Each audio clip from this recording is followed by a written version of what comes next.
and for their own good, we should rule them. As I came to accept the idea of a ruling elite planning for total global domination, I began to hear these same people actually talking more boldly and publicly about it, only they call it the New World Order.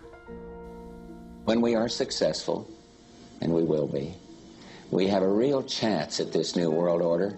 It is a new world order with significantly different and radically new challenges. A new world order can be created. It's a great opportunity.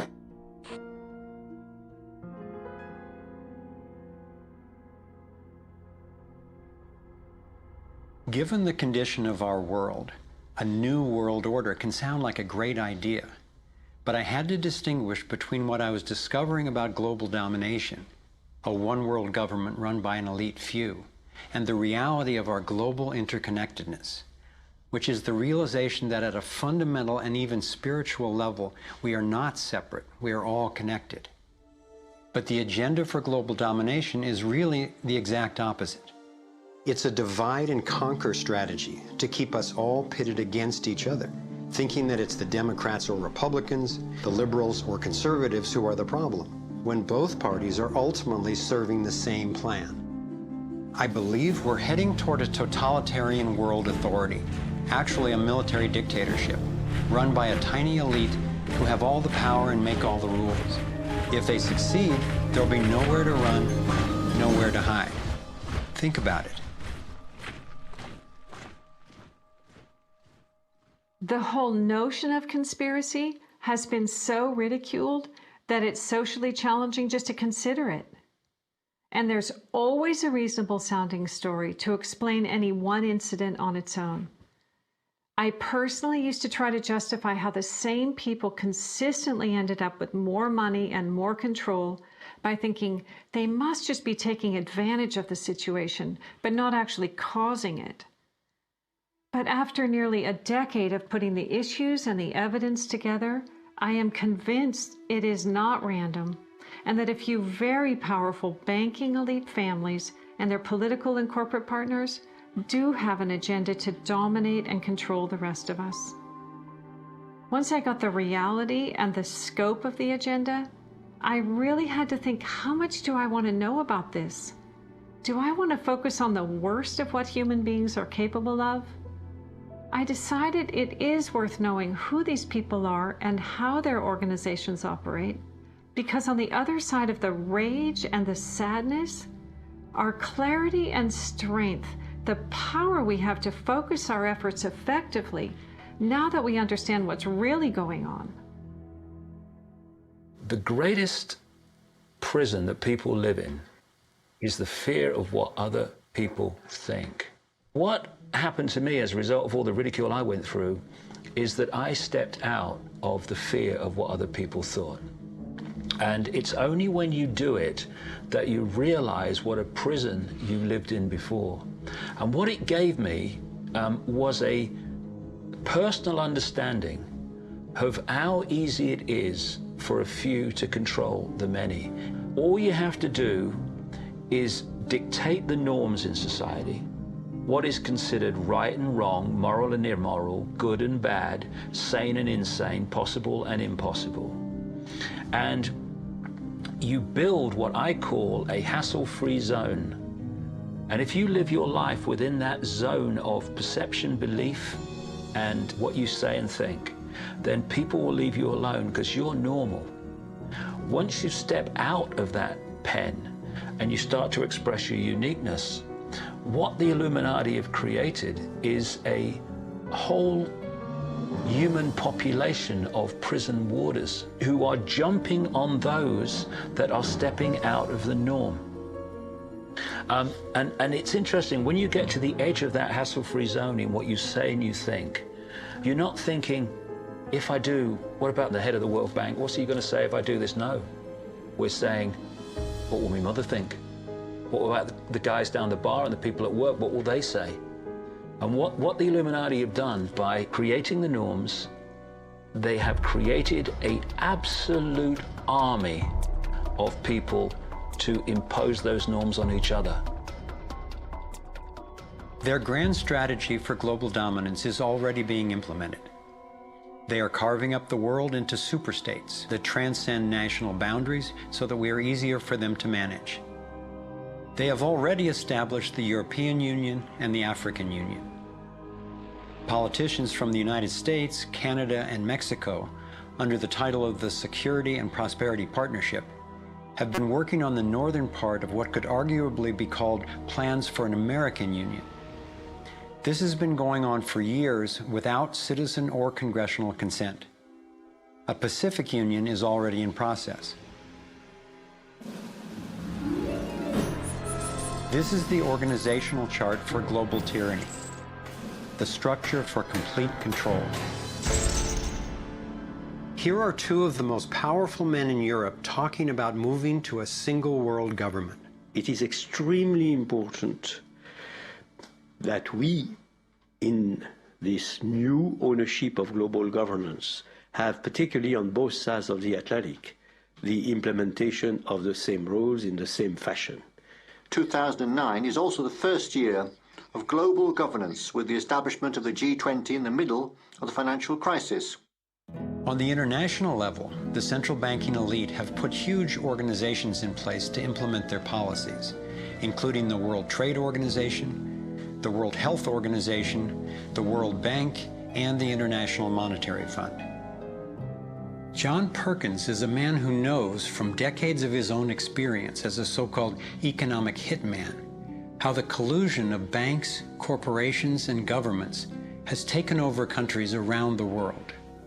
We use many techniques, but probably the most common is that we'll go to a country that has resources that our corporations covet, like oil, and we'll arrange a huge loan to that country from an organization like the World Bank or one of its sisters.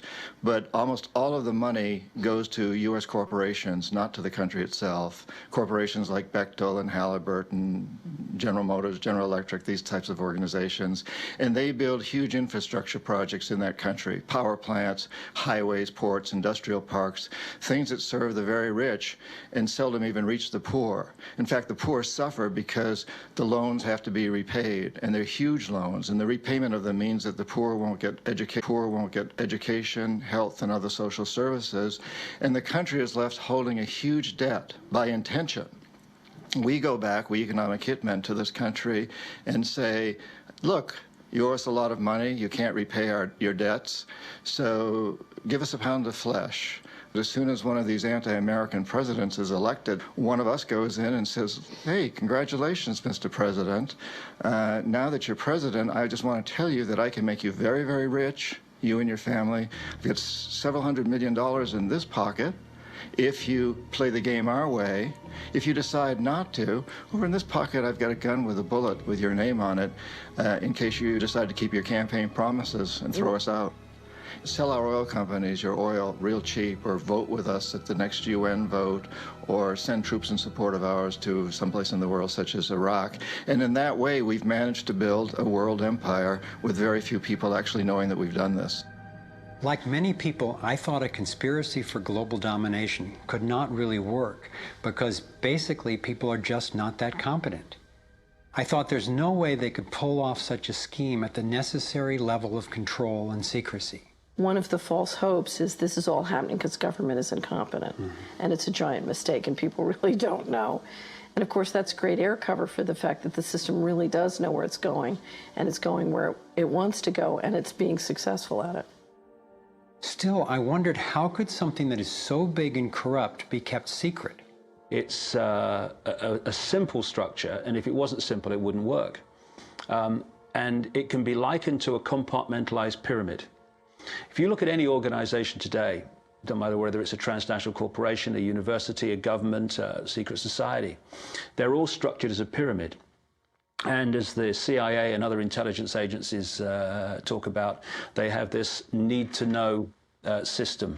Only let people know as much as they need to make their contribution and no more. So you take a bank, an individual bank, not that there is such a thing. At the bottom, you've got the people you see when you pass your check over the counter in the bank. Now, they don't know what the bank manager behind them knows and is discussing. They only know what they need to know to do their job. The bank manager in the office behind them, he doesn't know or she doesn't know what's happening at the next level, and they don't know what's happening at the next level.